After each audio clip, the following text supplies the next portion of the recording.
In our first couple lessons, we talked about the very most important foundations of singing, and that is your breath support combined with having open, resonant space for singing. We talked about how to take low, deep breaths, and then to use that air, la, to create great sound as we drop our jaw, keep our tongue low, and raise our palate. Today we're going to talk a little bit more about how to place the voice so that it's healthy. And we're also going to talk a little bit about vocal health. We'll actually start with that.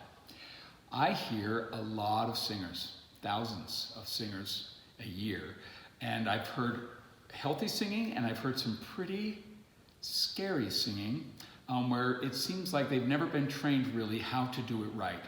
And that's okay. If we're not singing all the time and we're singing wrong, chances are we're not going to do too much damage. But if we're singing all the time, if we're always in a show or trying out for shows or singing in choirs or singing along with the radio or whatever else, we need to be doing it healthy. And so we're going to talk first of all about how the voice works, how it functions, and how it's made.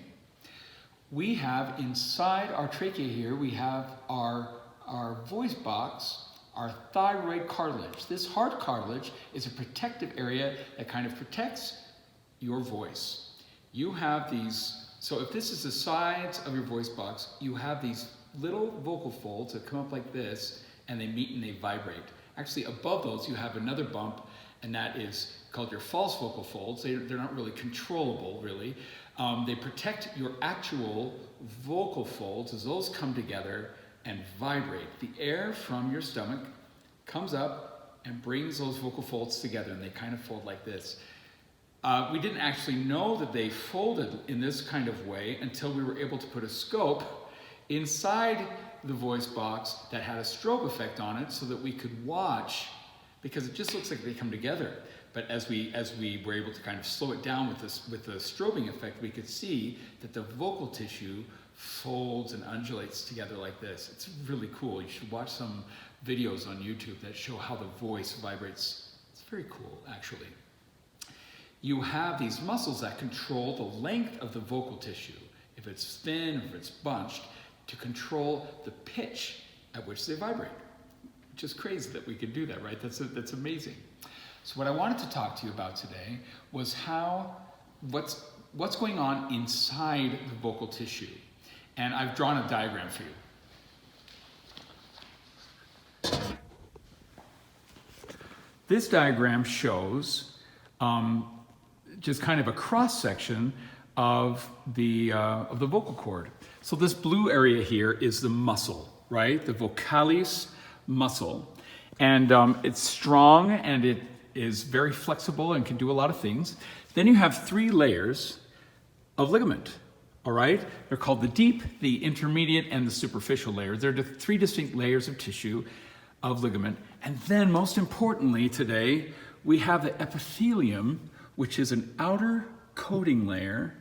It's also called the mucosa. It's not mucus, it's actual tissue, but it's very squamous. So it means that it's very it's squishy and can be used to really manipulate sound. So as we sing and our vocal cords kind of come together, it's that epithelium on the outside that really does a lot of work to make our voice sound the way it does. That mucosa is another word for it. The mucosal layer is also what gets damaged the first if we're overdoing it.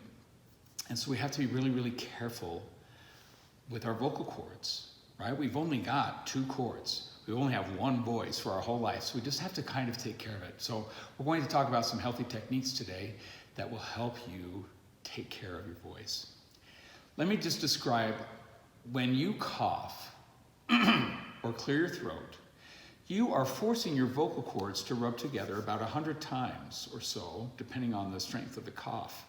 That's 100 times of vibrating together in that split second that you cough.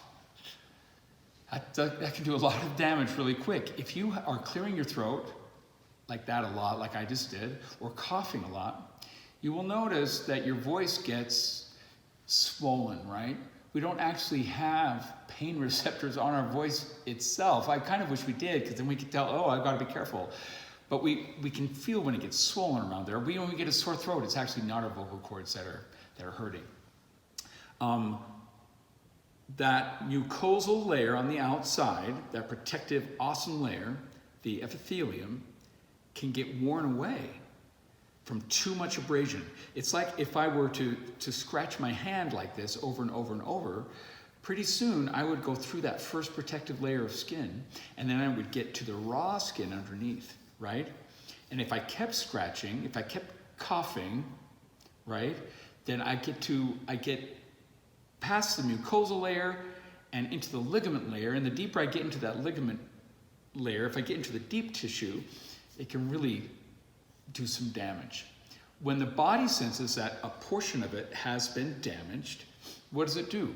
It sends blood to that place to heal that thing. So if I cut my finger, the body's like, oh, I'm gonna bleed.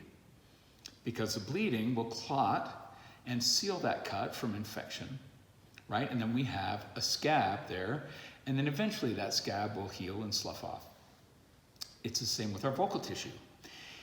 If we get little lacerations on our epithelial layer, it's gonna be okay. If we're shouting at a game, or singing too loudly, or at a rock concert just singing along, or trying to talk to somebody when the volume is too loud, or screaming at our kids, or whatever, we are going to damage that. We're gonna get lacerations. And we can pretty soon kind of just rub off that epithelial layer altogether. And then we're in trouble, okay? Because the body says, oh, it's damaged, I'll send blood. And it does. And as we know from when we have a scab on our skin, when the body sends blood to heal, it's harder tissue than that mucosal layer is used to, right? It's harder. And so when that area starts rubbing against the opposite side, well, that creates more friction, and you usually get a little bit of a blister in the same part, in the same place on both of your vocal cords. And that's a problem. And we can hear that kind of damage as we do a yawn sigh like this. I'll show you a healthy yawn sigh. Oh! No damage. But if I were to be damaged, which I have been before, it would sound like this. Is that terrible? It's terrible that I can do such a good impersonation of myself. It's because the vocal tissue is not coming together healthy. Okay? I've got another diagram for you.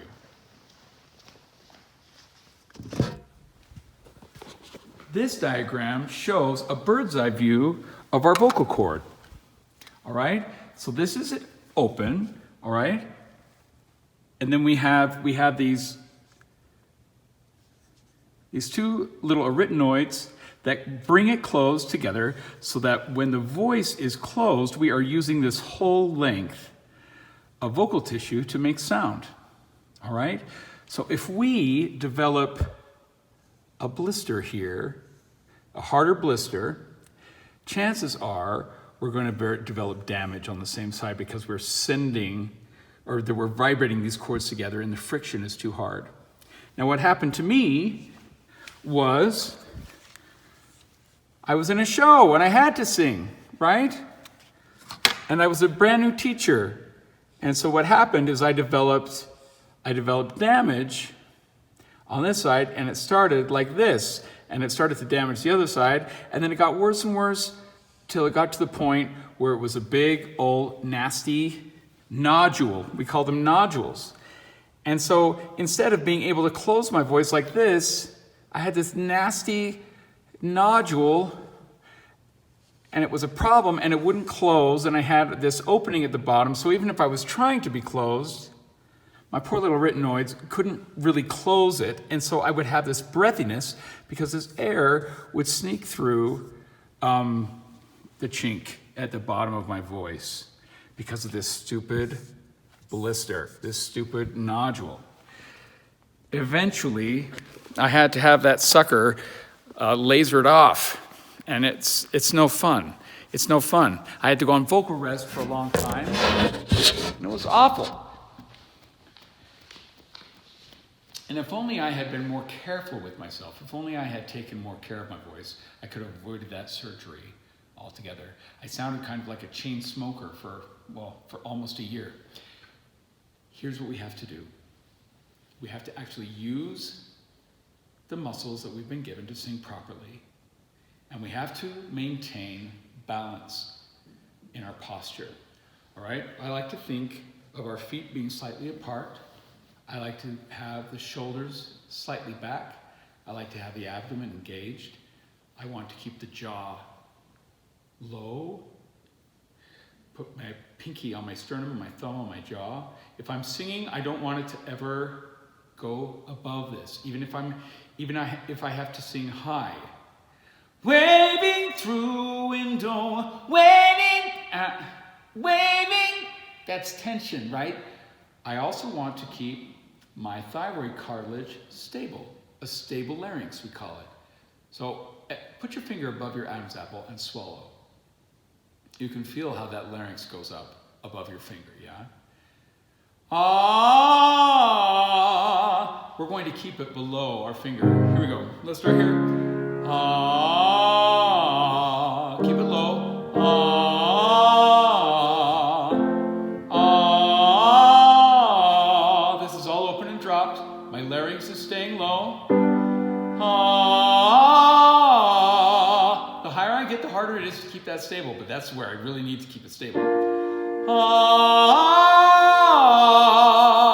keeping it nice and low. Those are some tips. Using everything, keeping everything nice and supported, nice and low. All right? I didn't mean to scare you today. The point is, you only have one voice, and you can keep it healthy if you're attentive to not overusing it. And when you do overuse it, you have to give yourself time to heal. And if you are wondering whether you're healed or not, try those little yawns. Ah, ah, ah, and check for damage. See if anything's going on. If it's sounding breathy, ah. All right, something's going on. You can calm down. You don't have to go to the doctor right away, but just kind of let it heal. Let the epithelium heal and come back onto the coating of your voice, right? It takes a minute and it takes some patience. If it endures, if it's hard for you to bring your vocal cords together and to make big sound, then you should see a voice specialist or a singing teacher that you trust. And they can give you a good analysis and let you know what stage you're at. And if it's time maybe to go and see an ENT to get scoped. It's easy. They deaden the inside of your nose with this spray, and then they take this little tube camera and they put it up in there, and then they can watch your vocal folds. It's amazing. It's amazing. And they can help you get healed really quickly. All right, that's it for today. Keep singing.